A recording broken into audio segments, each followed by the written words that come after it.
ในเมื่อวานนี้24มีนา2025อยู่ที่ศูนย์การค้าลาวไอเทคได้มีการแถลงข่าวเกี่ยวกับการกะเกียม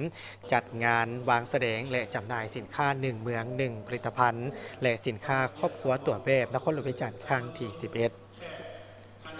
ร่วมแถลงข่าวในครั้งนี้โดยท่านนางวรรณมณีพิมพ์สารหัวหน้าแผนกอุตสาหกรรมและการค้านครหลวงพิจิตรมีท่านวิทูลสิทธิมรดาหัวหน้ากลุ่มส่งเสริมการค้าและอุตสาหกรรมและหัตถกรรมกระทรวงอุตสาหกรรมและการค้าพร้อมโดยภาคส่วนที่เกี่ยวข้องเช่น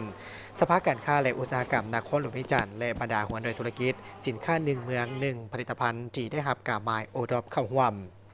ท่านนางวรรณมณีพิมพ์สารหัวหน้าแผนกอุตสาหกรรมและการค้านครหลวงพิจิตรได้กล่าวว่าการจัดงานวางแสดงและจำหน่ายสินค้า1เมือง1ผลิตภัณฑ์และสินค้าครอบครัวตัวแบบของนครหลวงพิจิตรครั้งที่11ในครั้งนี้เป็นการพันขยายในการจัดตั้งปฏิบัติวาระแห่งชาติในการแก้ไขปัญหาเศรษฐกิจการเงินของนครหลวงพิจิตรในเวียกจุดสูงที่ได้วางไว้โดยการส่งยูส่งเสริมการผลิตภายในและการส่งใส่สินค้าภายในให้กว้างขวางสร้างจิตสำนึกสร้างจิตใจ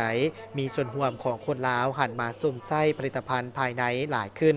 ถ้าเป็นการส่งยูการส่งเสริมการผลิตภายในและการนำไปสู่การพัฒนาแบบยืนยงที่มีประสิทธิผลสูงให้สามารถเข้าหาตลาดภายในและต่างประเทศ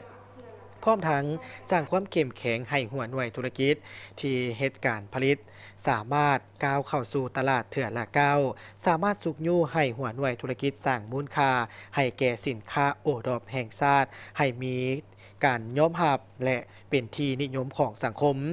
ผู้สวมใส่มีความเชื่อมั่นหลายขึ้นกลายเป็น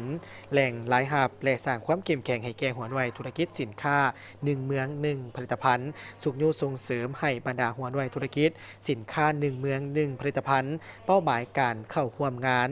อาจจะมีถึง163หัวหน่วยเป็นต้นแม่นสินค้า1เมือง1ผลิตภัณฑ์สินค้าจากครอบครัวตัวแบบสินค้าอุตสาหกรรมจากสภาการค้าและอุตสาหกรรมหัวหน่วยธุรกิจท่องเที่ยวและสินค้ากสิกรรมปรุงแต่งและเพิ่มขึ้น5.5ส่วนห้อยรวมมูลค่าสินค้าประมาณ 4,500 ตื้อกีบทั้งหมดนั้นแม่นเพื่อเป็นการสุกยูส่งเสริมการค้าภายในให้เป็นที่ยอมรับของสังคมและสามารถส่งออกเป็นสินค้าเป็นปลายแหลมของสาธารณรัฐประชาธิปไตยประชาชนลาวสามารถเป็นแหล่งรายรับอันยืนยงให้แก่บรรดาหัวหน่วยธุรกิจที่ได้รับการหมายโอดอปแห่งชาติงานในครั้งนี้เมนจะมีขึ้นในระหว่างวันที่1หาวันที่11พฤษภาคม2025ที่ศูนย์การค้าลาวไอเทคตึกเก่า